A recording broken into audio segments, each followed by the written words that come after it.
I'm doing a response to personal messages left by a user by the name of SquirrelHunter1100.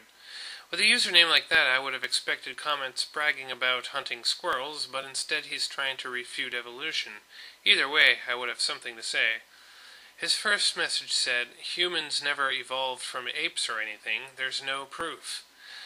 There is plenty of evidence. Just do the research instead of relying on Kent Hovind and other creationists. Genetic evidence alone is enough to prove common ancestry. The fossil record is just the icing on the cake. His second message was much longer, but I'll break it up. He first starts by saying the chances of evolution happening are so low it's darn near impossible.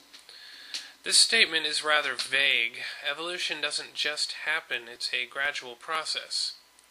And he goes on, secondly, if there was a so-called evolution, it would take a lot longer than 1 billion years. The Earth isn't even that old. That's right, the Earth is not 1 billion years old.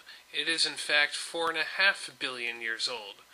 Evolution has been going on for the last 3.8 billion years, starting out with very simple single-celled organisms.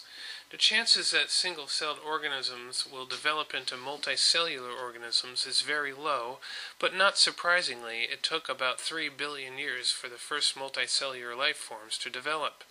I am sure you might be forgetting about the law of large numbers, which makes very unlikely events likely. An analogy would be that there might be 1 in a million chance of winning the lottery, but if you bought 1 million lotto tickets, there's a good chance you will win. And then he goes on, thirdly, the top expert's best explanation for how life began is molecules hitchhiking on the back of crystals, or Dawkins' explanation is life being seeded by aliens. Okay, I don't know where you are getting the idea that the top expert's best explanation for how life began is molecules hitchhiking on the back of crystals. First of all, everything that exists is made of molecules, including crystals. The best explanation so far is abiogenesis, where simple molecules gradually become more complex through time. There is also no indication that Dr. Dawkins believes that life was seeded by aliens. This is based on something he said which he believed was more likely than a divine explanation, but it wasn't his conclusive explanation. Then he goes on, how do you explain organic life sprouting from inorganic? By raining on rock for 1 million years? You can't explain. They can't explain it either, because it's impossible. But rather than give up on this theory, they perpetuate the lie. Okay, again, abiogenesis is the process where inorganic matter becomes more complex and develops into organic matter. You seem to be confusing abiogenesis with evolution, which is quite common for creationists.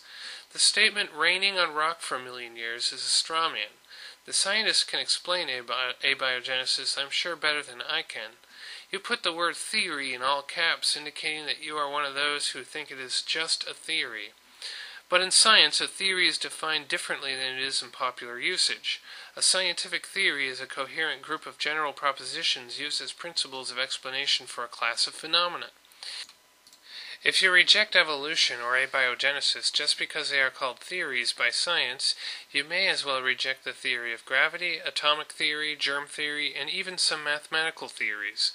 Evolution is a theory and a fact.